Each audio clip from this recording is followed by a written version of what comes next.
Viewers, welcome back in our program.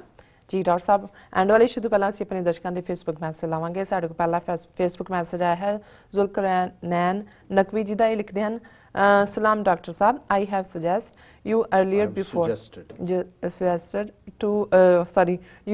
before some time that you should personally visit Pakistan and should meet the relevant figures of Pakistan to get support for your noble cause. We are waiting for you, sir. Presence of your charismatic personality in Pakistan will surely have a great impact on people of welcome here. People Pakistan to get aware of your noble cause. You are always welcome here. This is land of Baba Guru Nanak and every Sikh is welcomed here like his own home. Lots of love from Pakistan. Stay blessed and be focused on to get your destination. Best wishes. Naqvi साहब तुहाडा बहुत बहुत शुक्रिया। मैं तुहाडी suggestion नूं बड़ी seriously समझदा और असी भी प्लान कर रहे हैं। टुकवें वक्त दे उत्ते जरूर तुहाडे भी दीदार करांगे। होर भी ਜਿਹੜੇ ਸਾਡੇ ਵੀਰ ਭੈਣ ਸਾਡੇ ਨਾਲ ਜੁੜੇ ਹੋਏ ਨੇ ਜੀ, ਪਰ ਅਜੇ ਕੁਝ ਥੋੜੀ ਦੇਰ ਤੁਹਾਨੂੰ ਵੀ ਇੰਤਜ਼ਾਰ ਕਰਨਾ ਪਵੇਗਾ। ਔਰ ਜਿਵੇਂ ਤੁਸੀਂ ਪਿਆਰ ਦੇ ਨਾਲ ਸੱਦਾ ਵੀ ਦਿੰਦੇ ਹੋ ਔਰ ਯਾਦ ਕਰਵਾਉਂਦੇ ਹੋ, ਅਸੀਂ ਦੋ ਵੇਲੇ ਦੀ ਅਰਦਾਸ ਦਾ ਸਾਡਾ ਹਿੱਸਾ ਹੁੰਦਾ ਹੈ। ਜਦੋਂ ਅਸੀਂ ਨਨਕਾਣਾ ਸਾਹਿਬ ਨੂੰ ਯਾਦ ਕਰਦੇ ਹਾਂ ਉਸ ਦੇ ਦਰਸ਼ਨ ਦੀਦਾਰ, ਸੋ ਜ਼ਾਹਰ ਹੈ ਇਹ ਸਾਡਾ ਇੱਕ रूहानी मजहबी फर्ज भी है, पर जिहड़ी मुहब्बत जिन्नी सानू पाकिस्तान दे लोकां वल्लों आम जनता वल्लों मिलदी है उस दे लई असीं उस धरती ते जाके तुहानू भी सलाम करना चाहते हैं और बहुत शुक्रिया। अगला साडे को मैसेज है परविंदर सिंह जी दा। ये लिखते हैं happy Valentine day and Rajinder Singh. Happy Valentine day. Oh sorry खाइंग डे। हैप्पी वेलना oh my god देख लो भलेखा पाया उन्होंने सानू है क्योंकि वेलना मूवी आई ना, मूवी भी पंजाबी आई है ना, ताई लिखा हैप्पी वेलना खाइंग डे। आज दिन वेलने वाला ही है, भी कुट पेगी ना जी। तुसी बचा रखो परविंदर सिंह जी अपना। मैं ते उस लिहाज ना पढ़िया। ओके रजविंदर सिंह लिखते हैं वेलना खाइंग डे, वेलना खाइंग डे। ओके रजविंदर सिंह लिखते हैं वाहिगुरू जी का खालसा वाहिगुरू जी की फतेह। मोई सैंडर लिखते हैं this is a TV show. मो सैंडर लिखते हैं this is a TV show we need to keep and please sponsor it much as you can please for. बहुत बहुत शुक्रिया मो साहब। इदां दी गल तां बार बार तुसी लिखिया करो, तुसी लिखिया करो। बहुत सारिਆਂ ਨੂੰ ਹੁਣ ਉਹਨਾਂ ਨੂੰ ਕੰਨ-ਰਸ ਜ਼ਰੂਰ ਹੁੰਦਾ ਹੈ, ਪਰ ਅਸੀਂ ਫਾਈਨੈਂਸ਼ੀਅਲ क्राइसिस च रहंदे हैं। जिन्ने पहले इकट्ठे कीते सी हुण ਦਿੱਤੇ तुत्ते गए। ਹੁਣ ਅਸੀਂ ਵੀ ਫਕੀਰਾਂ ਦੀ ਤਰ੍ਹਾਂ ਜਿਵੇਂ ਹੁੰਦਾ ਹੈ ਕਿ ਭਾਈ ਉਹ ਸ਼ਾਮ ਨੂੰ ਖਾ ਕੇ ਸੌਣਾ, ਜਿਵੇਂ ਉਹ ਫਕੀਰ ਸੂਫੀਆਂ ਦੇ ਕਹਿੰਦੇ ਸੀ ਕੱਲ ਨੂੰ ਅੱਲਾ ਦੇਗਾ। ਹੁਣ ਅਸੀਂ ਵੀ ਡੀਕਦੇ ਹਾਂ ਕਿ ਭਾਈ ਜਿਹੜਾ ਹੈ ਉਹ ਇਸ ਫਿਕਰ ਹੋਏ ਸਾਡੇ ਵੀਰਾਂ ਨੂੰ ਜੀ। ਸੰਦੀਪ ਖਲੀਆ ਲਿਖਦੇ ਨੇ ਜਰਨੈਲ ਸੁਬੇਗ ਸਿੰਘ ਖਾਲਿਸਤਾਨੀ ਦੇ ਪਿੰਡ ਵਾਲੇ। ਬਹੁਤ शुक्रिया, बहुत वड्डा काम जनरल सुबेग सिंह होरां ने कीता है जी, सैल्यूट उन्हां नूं प्रणाम। हाँ जी हरमिंदर सिंह हरमोया लिखते हैं वाहिगुरू जी का खालसा वाहिगुरू जी की फतेह। रंजोत सिंह जी भी फतेह लिखते हैं। किंग कश्मीर आज I don't know what's wrong with me king Kashmir भी लिखते हैं सानू। ये लिखते हैं good knowledge sir keep it up and Varinder Singh भी फतेह बुलाते हैं जी डॉक्टर साहब। दूसरे खाने च कश्मीर विरक ਜਿਹੜੇ ਨੇ ਉਹਨਾਂ ਨੇ ਜਿੱਥੇ ਫਤਿਹ ਬੁਲਾਈ ਹੈ ਜੀ, 5 ਵਾਰ ਖਾਲਿਸਤਾਨ ਸਾਡੀ ਵੀ ਜਿਹੜੀ ਹੈ ਉਹ ਪੂਰੀ ਐਡਰਨਲਿਨ ਪੂਰੀ ਹੋ ਜਾਂਦੀ ਹੈ। ਖਾਲਿਸਤਾਨ ਜ਼ਿੰਦਾਬਾਦ ਜ਼ਿੰਦਾਬਾਦ ਜ਼ਿੰਦਾਬਾਦ ਜ਼ਿੰਦਾਬਾਦ ਜ਼ਿੰਦਾਬਾਦ। ਨਕਵੀ ਸਾਹਿਬ ਨੇ ਇਸ 'ਚ ਵੀ ਉਹਨੂੰ ਦੁਬਾਰਾ ਪੋਸਟ ਕੀਤਾ, ਆਲਰੇਡੀ ਅਸੀਂ ਰਿਸਪੌਂਡ ਕਰ ਦਿੱਤਾ ਜੀ। ਔਰ ਮਨੀ ਗਿੱਲ ਵਾਹਿਗੁਰੂ ਜੀ ਕਾ ਖਾਲਸਾ ਵਾਹਿਗੁਰੂ ਜੀ ਕੀ ਫਤਿਹ। Nasrullah Khan two faces of India बिल्कुल जिहड़ा असीं कश्मीर के हवाले नाल गल कीती है, मुसलमान और किवें हिंदू पैट्रियट बने हुए ने जी। आकाशदीप सिंह वाहिगुरू जी का खालसा वाहिगुरू जी की फतेह। राजा ढिल्लों जी ਆਪਾਂ ਹੁਣ ਐਂਡ ਵਾਲੇ ਇਸ਼ੂ ਬਾਰੇ ਗੱਲਬਾਤ ਕਰਾਂਗੇ ਜੀ। ਡਾਕਟਰ ਸਾਹਿਬ ਕੀ ਵਿਚਾਰਾਂ ਨੇ ਤੁਹਾਡੀਆਂ?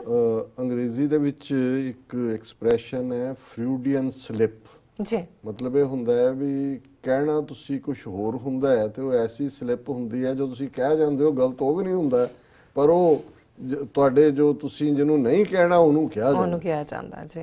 ਹੁਣ ਅੱਜ ਕੱਲ ਇੱਕ ਪਾਸੇ ਜਿੱਥੇ ਪੂਰਾ ਜ਼ੋਰ ਲੱਗਾ ਹੋਇਆ ਹੈ ਇੰਡੀਅਨ ਏਜੰਸੀਆਂ ਦਾ ਉਹਨਾਂ ਦੇ ਮੀਡੀਆ ਦਾ ਕਿ ਕਿਸ ਤਰੀਕੇ ਨਾਲ ਉਹ ਜਸਟਿਨ ਟਰੂਡੋ ਦੀ ਵਿਜ਼ਿਟ ਖਾਲਿਸਤਾਨੀਆਂ ਤੋਂ ਤੋਬਾ ਕਰਵਾਉਣ ਦੀ ਗੱਲ ਕਿ ਜਸਟਿਨ ਟਰੂਡੋ ਦਿੱਲੀ 'ਚ ਕੰਨ ਫੜ ਕੇ ਕਹੇ ਬੈਠਕਾਂ ਕੱਢੇ ਨਾਲ ਇਹ ਕਹੇ ਕਿ ਜੀ ਮੈਂ ਨਹੀਂ ਹੱਕ 'ਚ ਤੇ ਜਿਹੜੇ ਸਿੱਖ ਮਿਨਿਸਟਰ ਨੇ ਉਹ ਵੀ ਕਹਿਣ ਕਿ ਜੀ ਅਸੀਂ ਨਹੀਂ ਹੱਕ 'ਚ। ਲੇਕਿਨ ਇਹ ਫਰੂਡੀਅਨ ਸਲਿਪ ਜਾਂ ਜਿਹੜੀ ਗੱਲ ਹਕੀਕਤ ਹੈ ਜਦੋਂ ਅਸੀਂ ਕਹਿੰਦੇ ਹਾਂ ਜੀ ਦੇਸ਼ਾਂ 'ਚੋਂ ਦੇਸ਼ ਪੰਜਾਬ ਨਹੀਂ ਸਹੀ ਹੋ ਜਿਵੇਂ ਫੁੱਲਾਂ 'ਚੋਂ ਫੁੱਲ ਗੁਲਾਬ ਨਹੀਂ ਸਹੀ ਹੋ ਜਾਂ ਸ਼ਾਹ ਮੁਹੰਮਦ ਨੇ ਕਿਹਾ ਕਿ ਵੀ ਜੰਗ ਹਿੰਦ ਪੰਜਾਬ ਦਾ ਹੋਣ ਲੱਗਾ ਦੋਨੋਂ ਪਾਤਸ਼ਾਹੀ ਫੌਜਾਂ ਭਾਰੀਆਂ ਨੇ। ਸੋ ਸਾਡੇ ਦੇਸ਼ ਨੂੰ ਖਾਲਿਸਤਾਨ ਵੀ ਤੇ ਪੰਜਾਬ ਵੀ ਜਿਹੜਾ ਜੇ ਸੰਬੋਧਨ ਕੀਤਾ ਤਾਂ ਅੱਜ ਪੰਜਾਬ ਨੂੰ ਕੈਨੇਡਾ ਦੀ ਪਾਰਲੀਮੈਂਟ ਦੇ ਵਿੱਚ ਜਿਹੜੇ ਕੈਵਿਨ ਲੈਮੋਰੈਕਸ ਇਹ ਲਿਬਰਲ ਪਾਰਟੀ ਦੇ ਮੈਂਬਰ ਪਾਰਲੀਮੈਂਟ ਨੇ ਵਿਨੀਪੈਗ ਤੋਂ।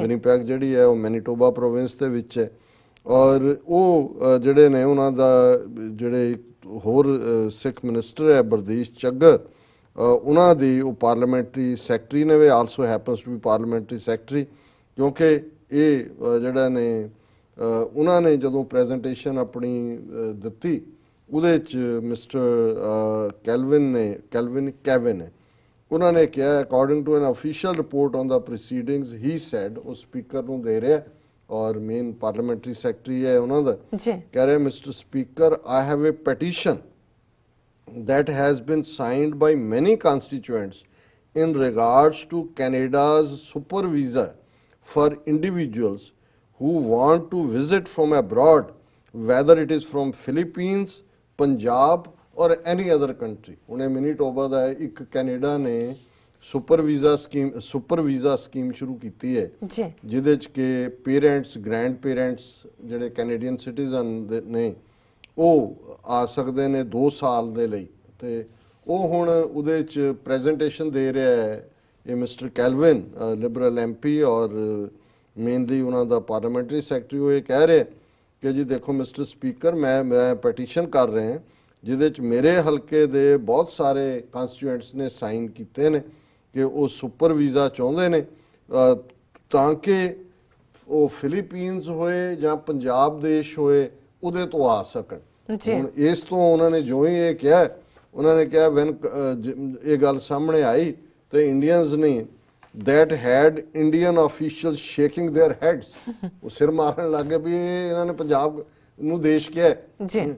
ਔਰ since Lamorex also happens to be the parliamentary secretary ਉਹ ਹੈ ਵੀ ਹੁਣ ਪਾਰਲੀਮੈਂਟਰੀ ਸੈਕਟਰੀ ਕਹਿ ਰਿਹਾ ਹੈ ਉਹ ਇੰਡੀਆ ਨਹੀਂ ਗਿਆ ਉਹਨੇ ਕਿ ਜੀ ਇੰਡੀਆ ਤੋਂ ਫਿਰ ਉਹ ਕਹਿ ਰਿਹਾ ਜਿਵੇਂ ਫਿਲੀਪੀਨਸ ਦੇਸ਼ ਪੰਜਾਬ ਦੇਸ਼ ਤੋਂ ਆਉਣ ਵਾਲੇ ਨੇ ਔਰ ਮੈਨੂੰ ਬਹੁਤ ਸਾਰਿਆਂ ਨੇ ਕਿਹਾ ਔਰ ਫਿਰ ਜੋ ਹੀ ਉਹਨੂੰ ਰਿਅਲਾਈਜ਼ ਕਰਵਾਇਆ ਗਿਆ ਲੈਮੋਰੈਕਸ ਨੂੰ ਈਮੇਲਡ ਅ response with the transcript of the same petition presented the following day with India replacing Punjab ਫਿਰ ਅਗਲੇ ਦਿਨ ਉਹਨੂੰ ਕਿਹਾ ਜੀ ਤੂੰ ਤਾਂ ਪੰਜਾਬ ਨੂੰ ਦੇਸ਼ ਕਹਿ ਦਿੱਤਾ ਫਿਰ ਉਹਨੇ ਅਗਲੇ ਦਿਨ ਦੁਬਾਰਾ ਆਪਣਾ ਉਹਨੂੰ ਕਰੈਕਟ ਕੀਤਾ ਆਪਣੇ ਟੈਕਸਟ ਨੂੰ ਫਿਰ ਉਹਨੇ ਕਿਹਾ ਕਿ ਜੀ for people from countries like India, the Philippines and many others it is of critical importance in the sense that it allows individuals to come to Canada for up to 2 years, go back home and then return to Canada for another 2 years.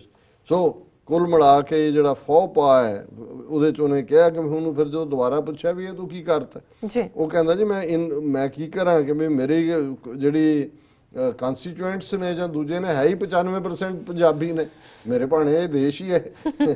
ਸੋ ਕੁੱਲ ਮਿਲਾ ਕੇ ਮੈਂ ਕਿਹਾ ਜੀ ਇਦਾਂ ਦੀਆਂ ਗਲਤੀਆਂ ਹੁੰਦੀਆਂ ਰਹਿਣ ਤੇ ਇਹਨਾਂ ਦੇ ਜਿਹੜਾ ਉਹ ਛਾਤੀ ਤੇ ਸੱਪ ਲੋਟਦਾ ਰਹੇ। ਜੀ ਰਾਜ ਹੁਣ ਤੁਸੀਂ ਸਰ ਦਰਸ਼ਕਾਂ ਦੱਸ ਦਿਓ ਅੱਜ ਦਾ ਵਿਚਾਰ।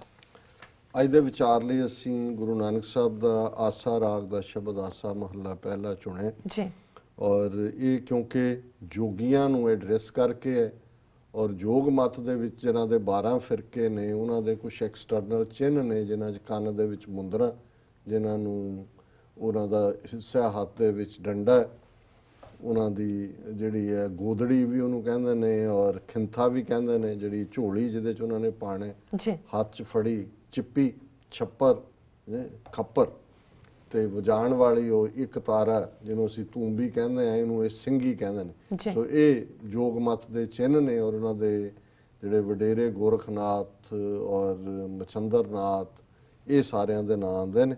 ਸੋ ਗੁਰੂ ਨਾਨਕ ਸਾਹਿਬ ਨੇ ਇਸ ਨੂੰ ਕਿ ਵੀ ਇਹ ਤੁਹਾਡਾ ਸਾਰਾ ਜਿਹੜਾ ਸਿੰਬੋਲਿਜ਼ਮ ਹੈ, ਇਹਦੇ ਅਸਲ 'ਚ ਜੇ ਤੁਸੀਂ ਰੱਬ ਦੇ ਨਾਲ ਜੁੜਦੇ ਹੋ, ਰੱਬ ਨਾਲ ਪ੍ਰੀਤ ਕਰਦੇ ਹੋ, ਤੇ ਇਸ ਦਾ ਮਤਲਬ ਹੀ ਹੋਰ ਹੁੰਦਾ ਹੈ ਜੀ।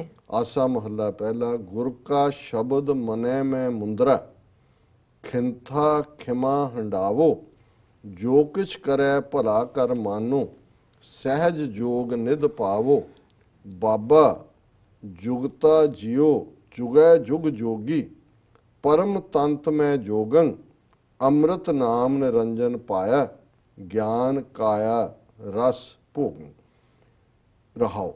ਹੁਣ ਰਹਾਓ ਦੀ ਪੰਕਤੀ ਹੈ, ਜੋਗੀਆਂ ਨੂੰ ਐਡਰੈਸ ਕਰਦਿਆਂ ਗੁਰੂ ਸਾਹਿਬ ਕਹਿ ਰਹੇ ਨੇ, ਬਾਬਾ ਕਹਿੰਦੇ ਨੇ ਕਿ ਭਾਈ ਜਿਹੜਾ ਜੁੜਿਆ ਹੋਇਆ ਰੱਬ ਦੇ ਨਾਲ, ਜੁਗਤਾ ਜਿਉ, ਜਿਹੜਾ ਜੁੜਿਆ ਹੋਇਆ ਜੁਗੈ ਜੁਗ ਜੋਗੀ, ਉਹ ਹਮੇਸ਼ਾ ਲਈ, ਜੋਗ ਦਾ ਮਤਲਬ ਹੀ ਮਿਲਾਪ ਹੁੰਦਾ ਹੈ, ਉਹ ਹਮੇਸ਼ਾ ਮਿਲਾਪ ਵਾਲਾ ਹੈ।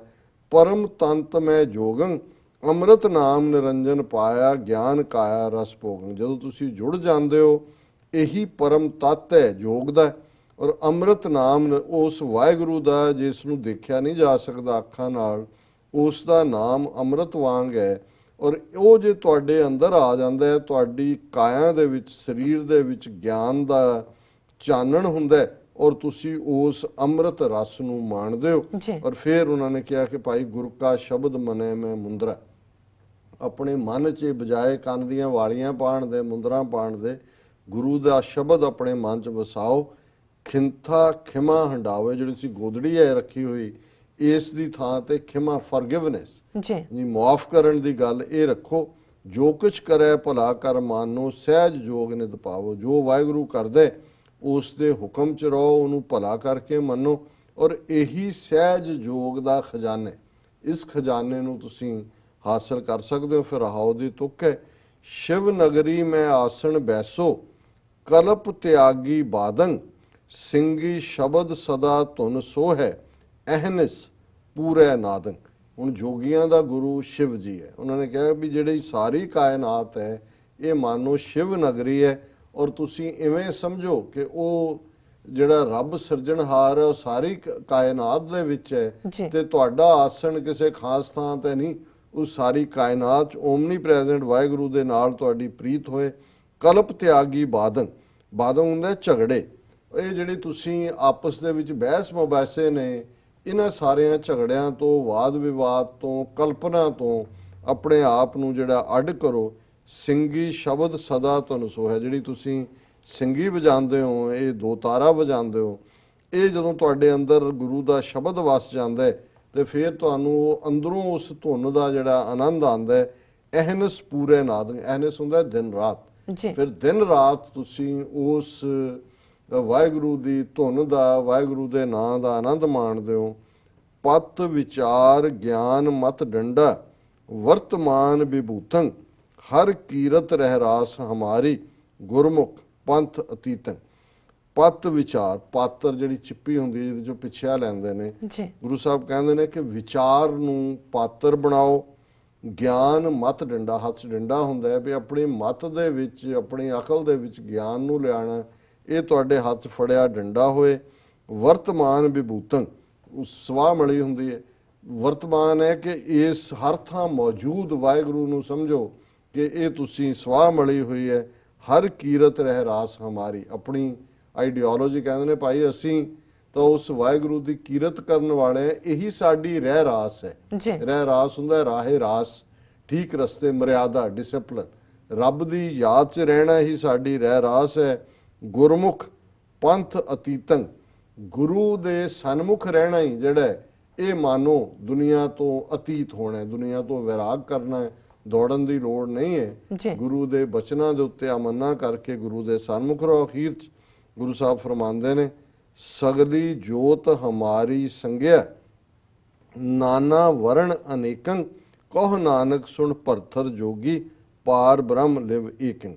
ਬੈਰਾਗਣ ਹੁੰਦਾ ਹੈ ਜਦੋਂ ਇਹ ਬੈਠਦੇ ਨੇ ਜੋਗੀ, ਤੇ ਇੱਕ ਲੱਕੜੀ ਦਾ ਢਾਂਚਾ ਜਿਹਦੇ ਨਾਲ ਉਹ ਸਮਾਧੀ ਟਿਕ ਸਕਣ ਉਹਨੂੰ ਬੈਰਾਗਣ ਕਹਿੰਦੇ ਨੇ ਜੀ। ਸੋ ਗੁਰੂ ਸਾਹਿਬ ਕਹਿੰਦੇ ਨੇ, ਫਰਮਾਉਂਦੇ ਨੇ, ਸਗਲੀ ਜੋਤ ਹਮਾਰੀ ਸਮਿਆ, ਸਮਿਆ ਬੈਰਾਗਣ ਨੂੰ ਕਹਿੰਦੇ ਨੇ ਕਿ ਹਰ ਥਾਂ ਉਸ ਵਾਹਿਗੁਰੂ ਦੀ ਜੋਤ ਸਾਡੀ, ਇਹ ਤੁਹਾਡੀ ਬੈਰਾਗਣ ਹੋਏ।